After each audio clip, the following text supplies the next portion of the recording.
आपला आवाज कोकण 24 तास। रत्नागिरी शहरानजीकच्या मिऱ्या येथील समुद्रकिनारी मागील 5 वर्षांपासून अडकून असलेले स्टार बसरा नामक जहाज अखेर भंगारात काढण्यात आलं असल्यानं त्याचे तोडकाम जोरात सुरू करण्यात आलं आहे।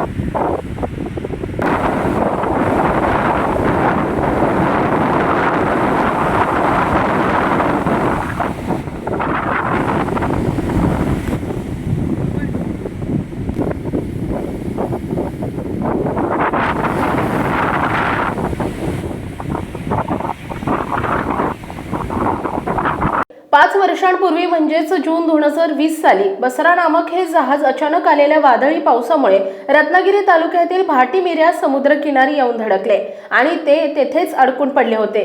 केंद्र आणि राज्य शासनाच्या कागदी प्रक्रियेमध्ये हे 20 ते 25 कोटींचं जहाज आज केवळ 2 कोटीला भंगारात काढण्याची नामुष्की मालकावर आली असल्यानं आश्चर्य व्यक्त करण्यात येत आहे। आता या जहाजाचं भंगारात रूपांतर होत असल्यानं त्या ठिकाणी तयार झालेला पिकनिक स्पॉटही बंद होणार आहे।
महाराष्ट्रातील तसेच कोकणातील महत्त्वाच्या बातम्या पाहण्यासाठी कोकण 24 तास न्यूज चॅनलला YouTube वर सबस्क्राइब करा आणि बेल आयकॉन प्रेस करा।